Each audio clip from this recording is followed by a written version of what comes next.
Hello বন্ধুরা, আজকে আমি তোমাদের সঙ্গে শেয়ার করব মিষ্টি কুমড়ো শাক চিংড়ির ঝাল। প্রথমে আমি মিষ্টি কুমড়ো শাকটাকে কেটে নিলাম, তারপরে আলু কেটে নিলাম লম্বা লম্বা করে, লম্বা লম্বা বেগুন কেটে নিলাম, লঙ্কা চেরা, লবণ, হলুদ আর চিংড়ি মাছ আর জিরা বাটা, আদা বাটা। আমি প্রথমে চিংড়ি মাছটাকে লবণ হলুদ দিয়ে মেখে নেব। আমি হাফ চামচ লবণ আর হাফ চামচ হলুদ দিয়ে মাছটাকে ভালো করে মেখে নেব। আমি মাছটা হাত দিয়ে মাখবো। হাত দিয়ে মাখলে তাহলে মাছের ভেতরে লবণটা ঢোকে, তখন মাছটা ভাজলে খেতে ভালো লাগে। তারপরে আমি একটা কড়াই নিয়ে নেব, কড়াই গরম করে নেব, তেল দিয়ে দেব। তেল গরম করে আমি এখন মাছটা ছেড়ে দেব। আমি সব মাছ একবারে ভাজবো। দেখো, আমি মাছটা মিডিয়ামভাবে ভেজে নেব। আমি খুব কড়া করে ভাজবো না, চিংড়ি মাছ বেশি কড়া করে ভাজলে শক্ত হয়ে যায়। আমি মিডিয়াম ভেজে নেব। দেখো, চিংড়ি মাছটা আমার মিডিয়াম ভাজা হয়ে গেছে। এবার আমি মাছটা নামিয়ে নিলাম। তারপরে আমি মাছ ভাজার তেলেই আমি এবার আলুটা ছেড়ে দিলাম।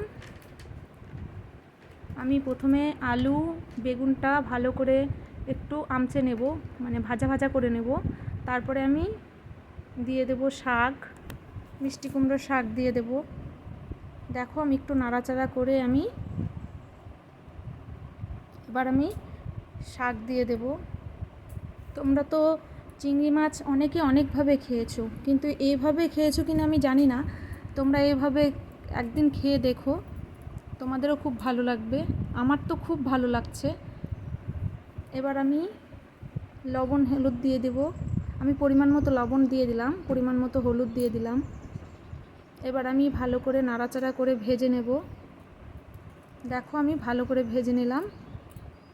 এবার আমি নামিয়ে নেব। শাক সবজি ভাজাটা আমি নামিয়ে নেব। এবার আমি কড়াইয়ে তেল দিয়ে দেব। আমি অল্প পরিমাণে তেল দেব, আমি বেশি তেল দেব না, যেহেতু সবজিটা ভাজা হয়ে গেছে আগেই।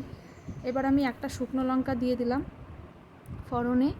তারপরে আমি দেব একটা তেজপাতা, আর দিয়ে দেব 5 ফোড়ন, আর দিয়ে দেব লঙ্কা চেরা।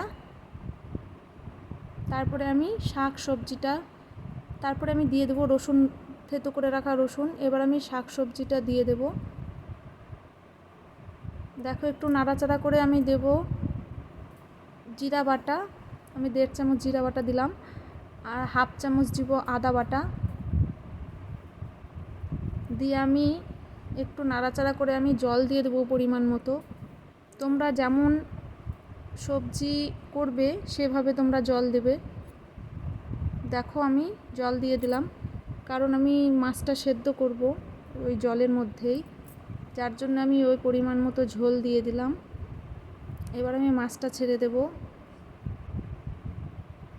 মাছটা দিয়ে আমি কিছুক্ষণ ফুটিয়ে নিব।